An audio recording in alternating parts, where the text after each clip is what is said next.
Welcome to Badminton Unlimited, your weekly access to badminton action and beyond.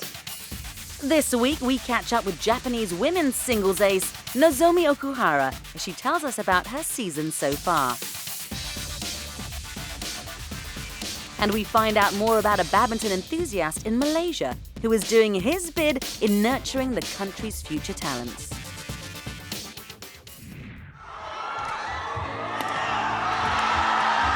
I don't believe it! She's here! Nozomi Okuhara wins the Super Series Finals title. That was a defining moment when the badminton world sat up and took note of the Japanese player. 6 months ago, Nozomi Okuhara came of age at the Dubai World Superseries Finals.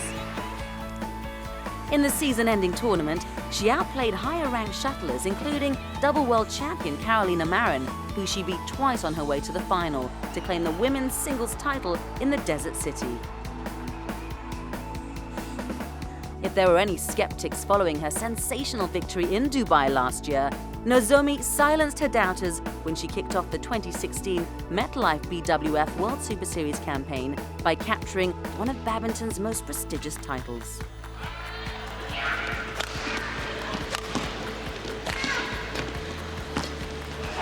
She's done it!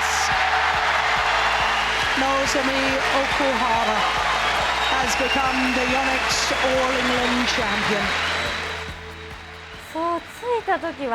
When I got to England, I wasn't thinking if I could win the title. I wasn't really thinking that far ahead. However, I do remember feeling confident as I was more prepared than the previous year. Despite being 5 points down in the third game against Wang Shixian in the final, Nozomi never gave up and dug deep to outlast the Chinese player in a match that lasted 99 minutes. It was an exceptional victory as she ended Japan's 39-year wait to win the women's singles crown. I wasn't really aware that it had been 39 years. I was more conscious of the competition I was about to face, as it's an Olympic year, and most players would have had 2 months break before England, so everyone is going for the win. Well, I'm happy to have won the title in such a situation. And the win was especially momentous as Nozomi clinched her first All-England title on her 21st birthday. What a way to mark one of life's special occasions. Now thinking back, it didn't seem so special. But at that time, when I realized that the final would be played on my birthday, I was determined to give my all to reach the final and win. Her determination certainly paid off as not only did she top the podium, Nozomi also moved up a massive 5 places in the world rankings to reach a career high of number 3. There is more for me to improve and achieve. Even though I've reached number 3 in the rankings, there's actually not much difference in points among the top 8 players. It's not easy to maintain your place, and you'll see lots of movements in the standings. Also, compared to the others, I've won less titles, so I can't be considered a top player like some of them. I want to achieve more so that I'll be recognized and respected as a top player someday. In recent years, the women's singles has developed into one of the most competitive disciplines in badminton. After Nozomi's sensational All-England victory, it was the turn of Ratchanok Intanon to grab the headlines. The Thai shuttler went on a remarkable run, winning 3 successive World Super Series titles in Malaysia, India and Singapore. An impressive feat that saw Ratchanok replace Spanish ace Carolina Marin as the number 1 women's singles player in the world rankings. While the Thai player was basking in her successes, Nozomi faced early exits and slipped out of the top 3. I feel that my opponents have upped their game when they're playing against me now. As much as I want to play my best every time, it doesn't always happen. They have started to take note of me and study how I play. Although Nozomi's performance has been patchy after winning in England, it did little to impact on her bid to participate in the world's biggest sporting event. The Japanese starlet secured a qualifying spot in 5th place for the Rio 2016 Olympics and is poised to be seeded for the competition. まずモチベーションなのは前まで In the past, it was hard for a Japanese female singles player to achieve a medal in the Olympics. Now people think I have a good chance. This means that I and badminton are getting recognized. I'm happy about that, and it motivates me to want to do well in Rio. Of course, the bigger the expectations, the more pressure I'll be under to perform. So it's important to manage that and have a good balance. 保ちながらプレッシャーを大きくならずにいいバランスを保ちたいっていうのもあります。 Outwit, outplay, outlast. Nozomi Okuhara is a fighter, and on a good day, she's one very tough player to beat. And Japan is hoping she can take her A game to Brazil. It's time to test your badminton knowledge. In this week's trivia, we want you to name the first Russian players to win at the Yonex All England Open. We give you the answer after the break.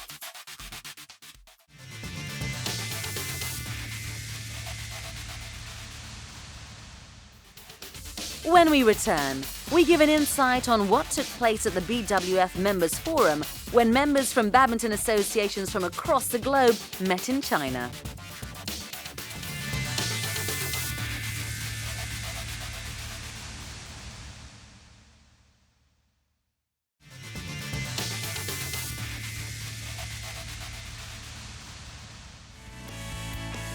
Get in touch with us on social media. Follow us on Twitter. Tell us what you think on the latest news, or perhaps you just want to leave an encouraging note for your favourite player. If you've got any comments or photos to share, do get connected with us on these social media platforms.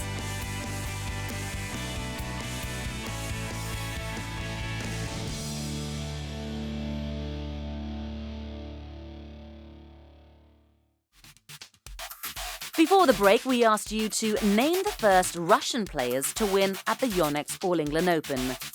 The answer is Vladimir Ivanov and Ivan Sozonov. Earlier this year, badminton fans at the Barclaycard Arena witnessed a historic moment in Russian badminton when Vladimir Ivanov and Ivan Sozonov claimed the men's doubles crown. In the Russian pair's first final appearance at one of badminton's most prestigious tournaments, Ivanov and Sozonov defeated Japan's Hiroyuki Endo and Kenichi Hayakawa to clinch their first All England title. They decided to celebrate the triumph with their own version of the haka, an odd choice from the Russian pair, but nonetheless a very entertaining effort.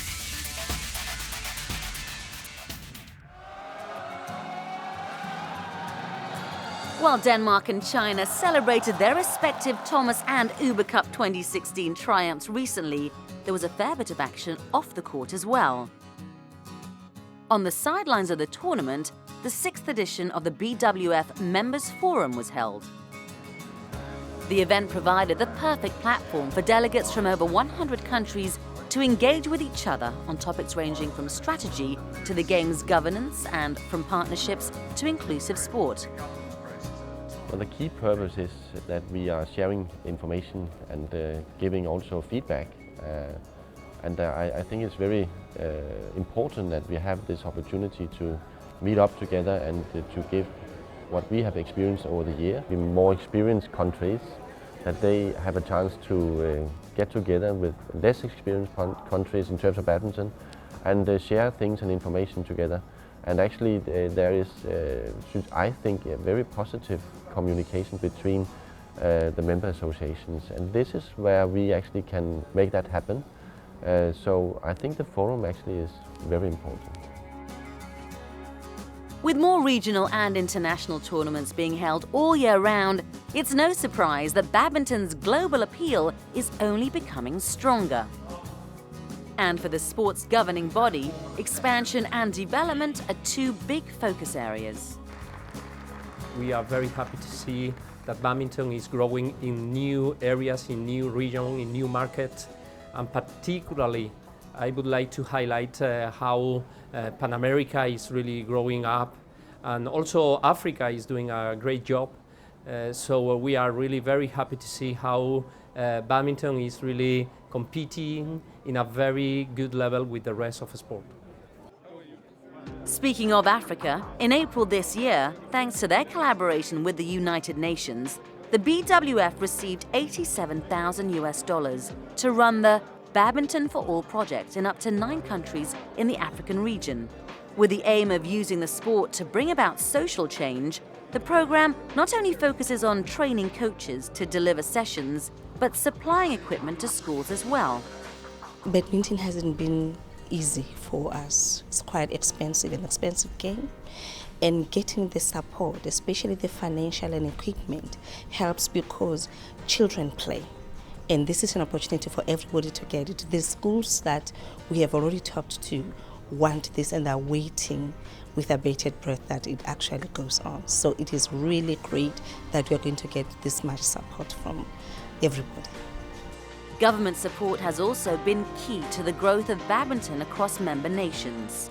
Recently, the Australian Department of Foreign Affairs and Trade granted $200,000 to Badminton Australia to support shuttle time in Nepal. The country is still suffering the effects of last year's devastating earthquake.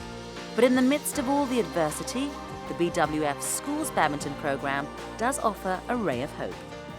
Post last year's traumatic event in Nepal, it became opportune to use badminton as a way to help rebuild, help encourage inclusion and all of those sorts of things. So the Australian government's been very, very, very supportive. Among the badminton players, more than 75% people is over 35. Yeah, that's why we need to bring young people. From this program, we are focusing this program on 6 to 12 years. That's why it's very, very beneficial for us. And all the school, and we are going for 250 schools all around Nepal, in 5 regions. And 500 teachers, we are making 500 teachers. Already we have 42 tutors already we have provided. That's why it's very, very good for us. Yeah. No doubt these are exciting times for the sport of badminton. The level of competition is at an all-time high amongst the current crop of players. And with a fair amount of investment in the next generation, it's safe to say the sky certainly is the limit. I just have a wish that if I could facilitate in every park, green area in the world, that rackets and shuttles are available. You can go into the park, like you play frisbee, you play with other things, you can also play badminton. So in that sense, having badminton also in the mind of just recreational, that is a wish for me.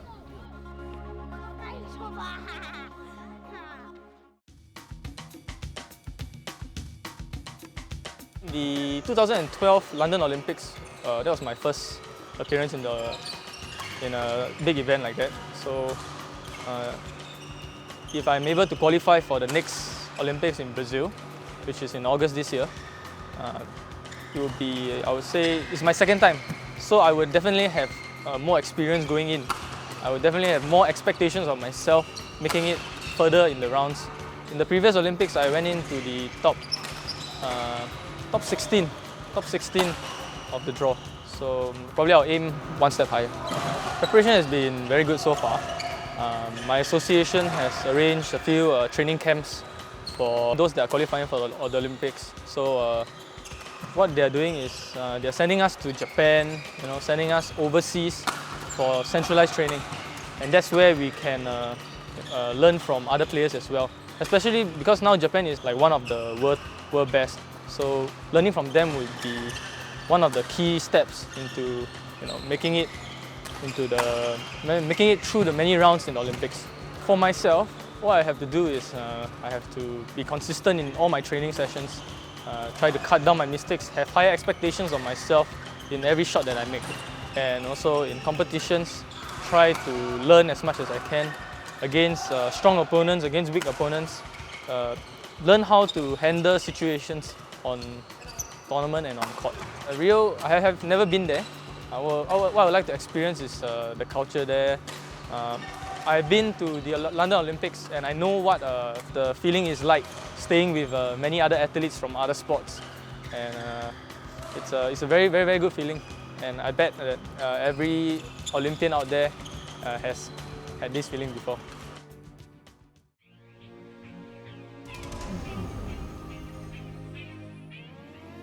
The iconic Istora Senayan once again took center stage in Jakarta as it hosted the BCA Indonesia Open last week. The World Superseries premiere event began finals day with women's doubles. Japan's top women's duo, Misaki Matsutomo and Ayaka Takahashi, renewed rivalries with China's equivalent Tan Yuanting and Yu Yang. Both pairs had already faced each other in 3 finals this year, with Matsutomo and Takahashi going home with the crown on 2 of those encounters. And after over an hour of 3 hard-fought games, the Japanese women notched a hat-trick of wins against Tang and Yu. The final score 21-15, 8-21, 21-15. The mixed doubles final followed next, and Korea's Ko Sung-hyun and Kim Ha-na took to the court to face Shi Chun and Ma Jin of China. World number 2 tandem Ko and Kim had already disposed of world and Olympic champions Jiang Nan and Zhao Yunlei the day before, and were looking to finish the job against their vanquished opponents' compatriots. But former world number 1s Shi and Ma had other ideas. Despite the Koreans managing to stay in the match after winning the second game, the Chinese pair were always in control of the rubber. Shi and Ma victorious with the final score 21-15, 16-21, 21-13. It was the turn of Denmark's Jan O. Jorgensen next, as he walked into a deafening Istora atmosphere to take on Malaysian superstar Lee Chong-wei for the men's singles crown. The Dane became the first European men's singles winner when he won 2 years ago, and he was hoping to grab another in his 3rd consecutive finals appearance in this competition. But against 5-time champion Lee, Jorgensen was outclassed.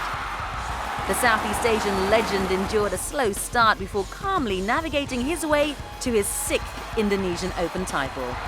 17-21, 21-19, 21-17 the final score. The men's doubles final was between world number 1 pair Lee Yong-dae and Yu Yeon-song of Korea and China's Chai Biao and Hong Wei. The Chinese face a massive task against their East Asian counterparts. In 8 previous meetings, they've only managed 1 solitary win over Lee and Yu. The Koreans further compounded that record, beating Chai and Hong in 3 games after an hour, 30 minutes of play. The final scoreboard read 13-21, 21-13, 21-16. China sent out its last representative as Wang Yihan looked to claim the women's singles title against Chinese Taipei's Tai Su-ying. Without any wins in 2015, world number 9 Tai has not had the best of seasons last year, and she narrowly missed out on the Malaysia Open crown earlier this year. So, it was a very determined Tai in this final, and she proved very tough to beat. The 21-year-old swept aside her Chinese opponent's challenge in just over 30 minutes. 21-17, 21-8 the final score.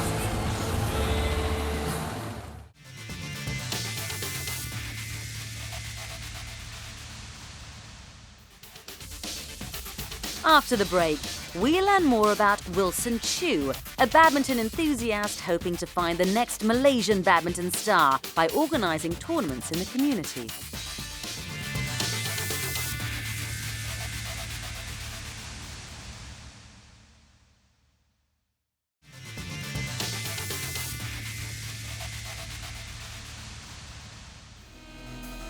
Visit our YouTube channel badmintonworld.tv. There are tournament highlights, plays of the day, as well as past matches to savour. Missed an episode of Badminton Unlimited? Do not fret. All the episodes are available for your viewing pleasure. All the best badminton clips are just a click away.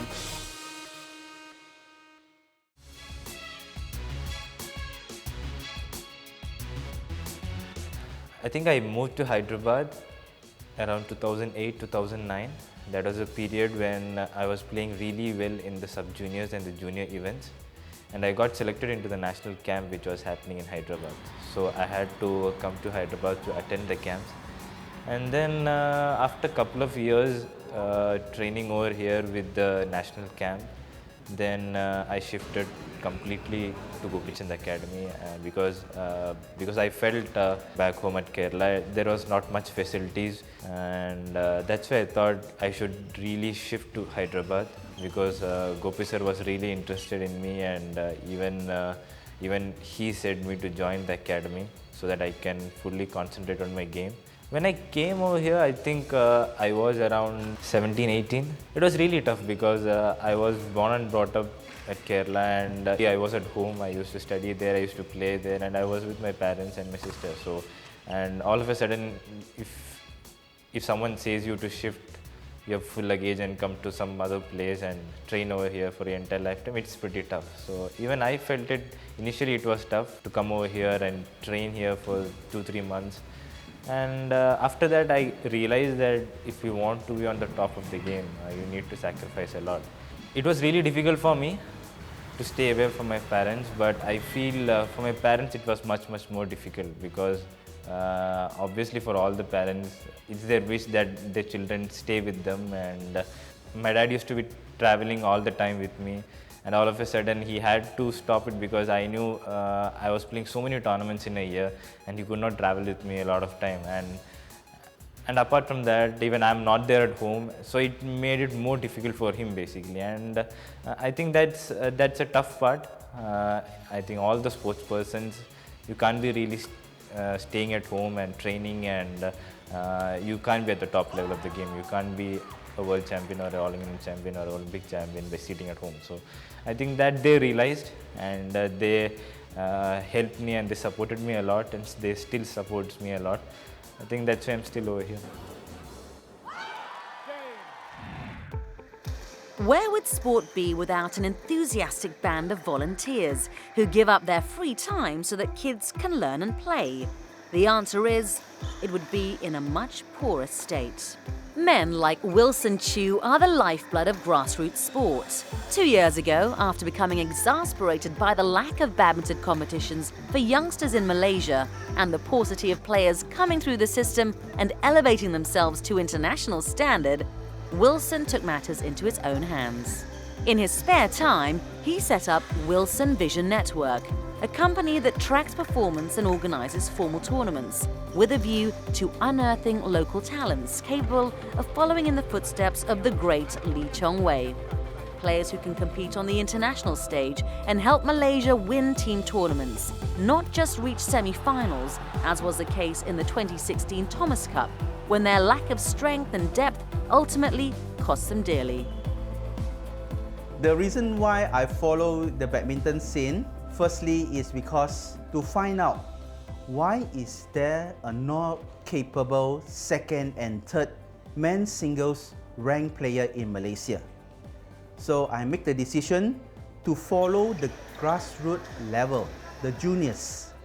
So in order to follow them accordingly and by yearly basis, I recorded their matches and also taken all the photos of their achievement so that I can track their achievement on yearly basis.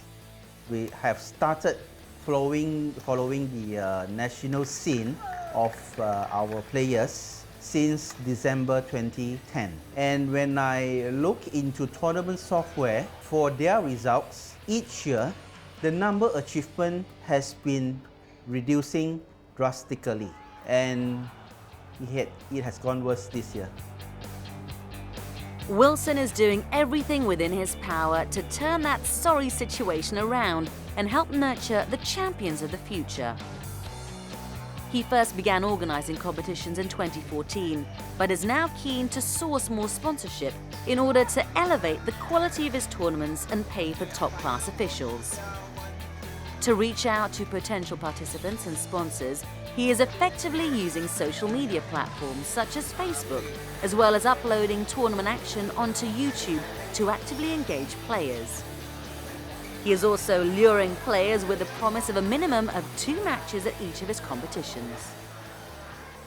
The reason why I'm doing it in round robin, the reason is because I want the players to have more matches to play, and 11 points is not a game that is too long to play, and the most important thing for them is to win 3 games as fast as possible. One of Wilson's most exciting innovations is the launch of the Junior Badminton Talent Search. The doubles qualifiers took place in Ipoh and Kuala Lumpur at the end of May, and the singles event will follow towards the latter part of July. Everything culminates in the grand finals, which begin on November 30th and end on December 4th. Could that be the date when this badminton entrepreneur basks in the glory of seeing a potential superstar emerge from the shadows? Badminton Unlimited certainly looks forward to bringing a full report. Until then, Wilson Chu is doing his bid in helping the nation search for the next Malaysian badminton star.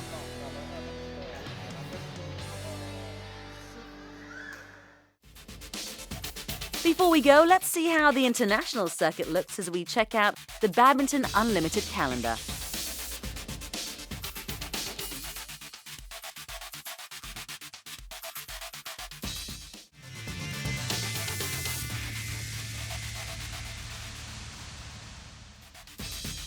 Hi, I'm Victor Axelsen. Catch me on Badminton Unlimited next week. It's been a great 2016 so far for the Danish men's singles ace, and he tells us all about it. See you next week.